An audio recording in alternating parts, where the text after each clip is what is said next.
बात करते हैं 7.6 के अंदर। तो जो सबसे बड़ी जो प्रॉब्लम है वो है बेसिकली बच्चे कंफ्यूज कर जाते हैं उस टॉपिक को प्रोडक्ट रूल के अंदर। इंटीग्रेशन के अंदर अगर दो फंक्शन आप मल्टीप्लाई करो, जैसे x इंटू साइन एक्स ले रहे हैं, दो फंक्शन है, एक अलग फंक्शन है x, दूसरा साइन एक्स एक अलग फंक्शन है, दोनों को आप मल्टीप्लाई कर रहे हो, आपको उसे इंडिकेट करना है। तो जो रूल एप्लीकेबल है वो आपका है बाय पार्ट, राइट। लेकिन अगर इसी को आप चेक करोगे डिफरेंशिएशन में, तो वहां जो रूल एप्लीकेबल है वो है प्रोडक्ट रूल। तो डिफरेंशिएशन में हम बोलते हैं उसे प्रोडक्ट रूल या फिर मल्टीप्लिकेशन रूल, जैसा भी आप समझना चाहो। लेकिन आप इंटीग्रेशन पे अगर आप आते हो, दो फंक्शन का मल्टीप्लाई हो रहे हैं और आप उसे इंटीग्रेट कर रहे हो, तो जो रूल एप्लीकेबल है वो आपका है बाय पार्ट। तो ये दो बातें बिल्कुल ध्यान से समझनी है कि बिल्कुल दोनों चीजें आपकी अलग अलग है, कि बाय पार्ट अलग है और आपका प्रोडक्ट रूल बिल्कुल ही अलग चीज है। बाय पार्ट हम यूज करते हैं जब आप इंटीग्रेट कर रहे होते हो, दो फंक्शन आपस में मल्टीप्लाई होते हैं, और प्रोडक्ट रूल आप तब यूज करोगे या मल्टीप्लिकेशन रूल आप तब यूज करोगे जब बेसिकली आपको डिफरेंशिएशन करने के लिए बोला जा रहा है, लेकिन दो फंक्शन आपके अलग अलग मल्टीप्लाई हो रहे हैं, राइट। तो अब आई थिंक कंफ्यूजन क्लियर हो गया कि what is by part and what is product rule. Product rule differentiation का पार्ट है, बाय पार्ट आपका इंटीग्रेशन का पार्ट है। ये कंफ्यूजन आपके दिमाग से बिल्कुल हट जानी चाहिए। Now just concentrate on by part. अब बाय पार्ट पे कॉन्सेंट्रेट करते हैं। बाय पार्ट के अंदर आगे जैसे मैंने पहले भी कहा, दो फंक्शन अगर मल्टीप्लाई हो रहे हैं तो उन दो फंक्शन में से किसी भी एक फंक्शन को हम मानेंगे फर्स्ट फंक्शन और दूसरे फंक्शन को मानते हैं सेकंड फंक्शन। एक को बोलेंगे फर्स्ट फंक्शन, दूसरे को बोलेंगे सेकंड फंक्शन। अब प्रॉब्लम ये है कि किसको बोलेंगे फर्स्ट, किसको बोलेंगे सेकंड। ठीक है, तो दो फंक्शन है, जैसे x और sin x है, तो यूजुअली हम x को बोलेंगे फर्स्ट फंक्शन, sin x को बोलेंगे सेकंड फंक्शन। बट तो क्वेश्चन राइज, हम x को फर्स्ट फंक्शन क्यों बोल रहे हैं, हम sin x को सेकंड फंक्शन क्यों बोल रहे हैं, हम वाइस वर्सा क्यों नहीं कर रहे, यानी कि हम साइन को फर्स्ट और कॉस को सेकंड क्यों नहीं मान रहे। उसका एक रीजन है जो सबसे ज्यादा फॉलो किया जाता है, वो है आपका आइलेट मेथड। आइलेट मेथड कहता है कि आई का मतलब होगा inverse trigonometry, I stand for, L का मतलब लॉग डिफरेंशिएशन, ए का मतलब एल्जेब्रिक, टी का मतलब ट्रिग्नोमेट्री, ई का मतलब एक्सपोनेंशियल मेथड। ठीक है, तो ये हमारा मेथड आ गया। One is called inverse, log, algebraic, trigonometry और एक्सपोनेंशियल।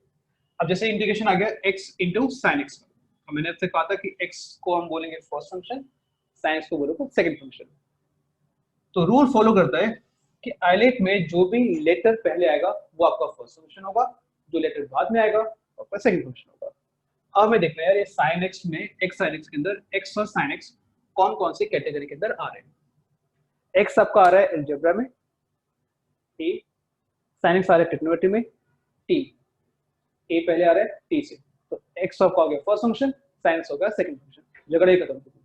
ठीक है, इसी तरीके से अगर मान लीजिए जाता है एक्स इंटू लॉग एक्स, ये आ गया मान लीजिए x into log x, check करते हैं कौन पहले आ रहा है कौन बाद में आ रहा है। एक्स आपका हो गया फर्स्ट फंक्शन, लॉग एक्स आपका हो गया लॉग यानी एल फंक्शन, तो एल पहले आ रहा है, ए आपका बाद में आ रहा है। उस केस में हम क्या लिखेंगे यहाँ पर, इसको थोड़ा सा इस तरीके से log x इंटू एक्स कर देंगे। क्वेश्चन में दिया हुआ है x into log x, but हम लिखेंगे इसे अब जब सॉल्व करते वक्त log x इंटू एक्स। अब इस केस में log x आपका हो गया फर्स्ट फंक्शन और x आपका हो जाएगा सेकंड फंक्शन। एक और देखते हैं, लेट्स से खुद ट्राई करके बताना है, खुद ट्राई करिए। अगर आपका आ गया ex into sine x, ex into sine x, let's say e की power x into sine x, ये क्वेश्चन आ गया। Exponential trigonometry, exponential trigonometry, t पहले आ रहा है e बाद में आ रहा है, तो क्या करोगे एक्सपोनेंशियल में sin x पहले और एक्सपोनेंशियल बाद में, तो sin x मेरा सेकंड फंक्शन फर्स्ट फंक्शन हो गया और एक्सपोनेंशियल सेकंड फंक्शन हो गया। तो झगड़े खत्म कर देता है सारे का सारे आइलेट मेथड, कि कौन पहले आएगा कौन बाद में आएगा, इस सारे का सारा झगड़े खत्म हो जाता है इससे। इसके बाद जो फॉर्मूला जिसके हम इतने देर से बात कर रहे हैं वो हम देख लेते हैं। जैसे ये आपको क्वेश्चन दिया हुआ है और u into v d x, ये क्वेश्चन आया u into v into d x. अब इसमें फर्स्ट फंक्शन और सेकंड फंक्शन में u को हम मानेंगे फर्स्ट फंक्शन और v को हम लिखेंगे यहाँ पर सेकंड फंक्शन। u को आप लिखेंगे फर्स्ट फंक्शन, v को सेकंड, यानी कि u अब मेरा क्या होगा, ये मेरा ये मेरा u हो जाएगा, इस केस में दिस इज u,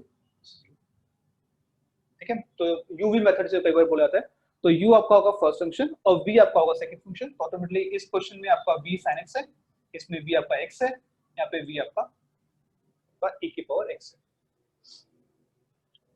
फॉर्मूला क्या कहते हैं? First function as it is, second का इंटीग्रेशन, फर्स्ट का डिफरेंशिएशन, सेकंड का इंटीग्रेशन और जो पूरा आएगा उसका दोबारा से integration. First function as it is, second का इंटीग्रेशन माइनस फर्स्ट का डिफरेंशिएशन, सेकंड का इंटीग्रेशन और जो कंप्लीट आएगा उसका दोबारा से integration. That's called UV method या फिर बाय पार्ट मेथड, जो भी आपको पसंद है नाम वो आप इसमें यूज कर सकते हो। लेकिन यस, आइलेट मेथड यूज करना जरूरी है। आइलेट मेथड आपको बताता है कि आपका फर्स्ट फंक्शन कौन सा होगा और आपका सेकंड फंक्शन कौन सा होगा।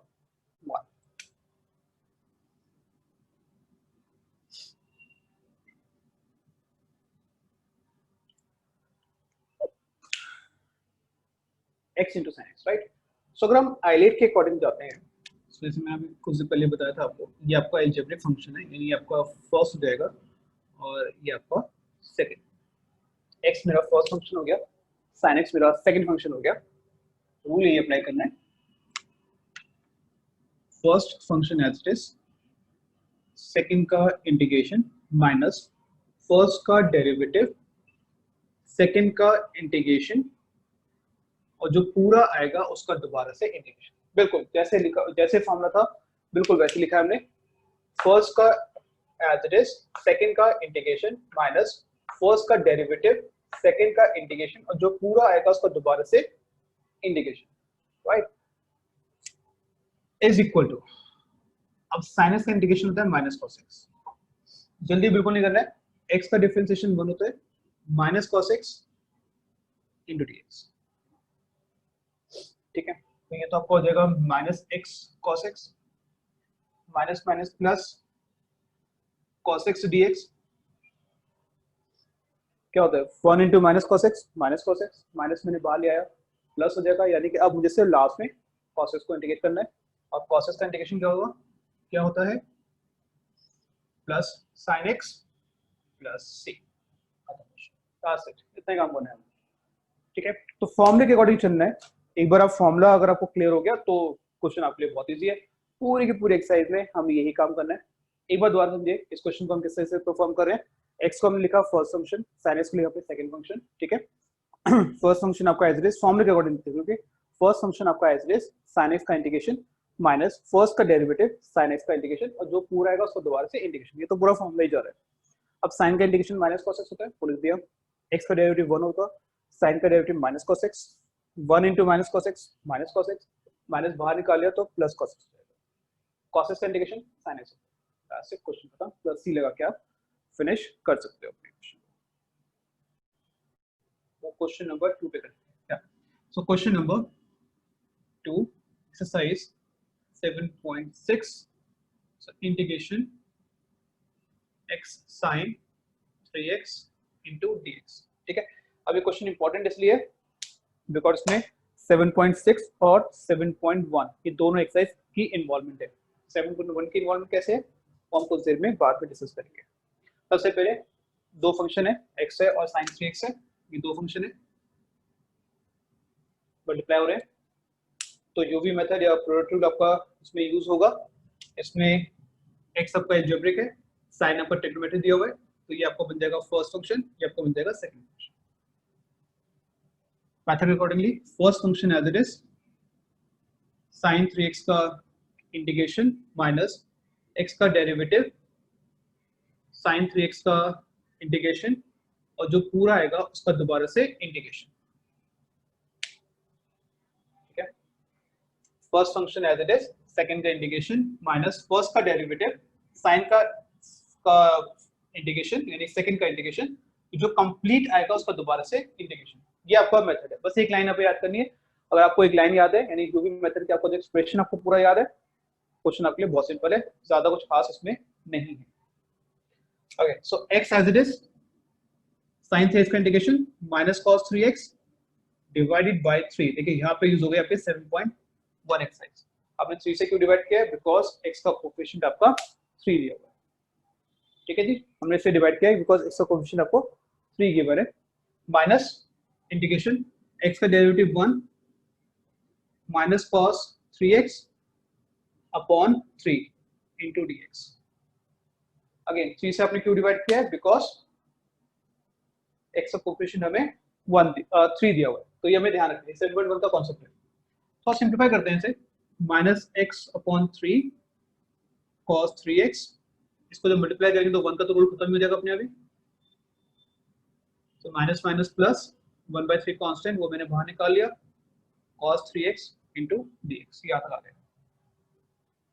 ठीक है, तो वही x को डिफरेंशिएशन 1 sin 3x का माइनस cos 3x अपॉन 3 से क्यों डिवाइड किया? बिकॉज x का कोफिशिएंट आपको 3 दिया हुआ है।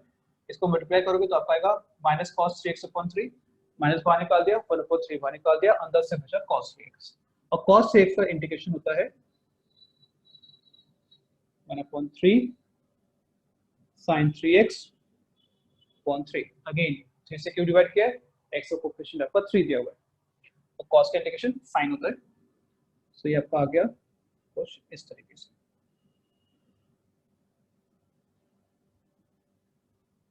That's the complete answer for this question number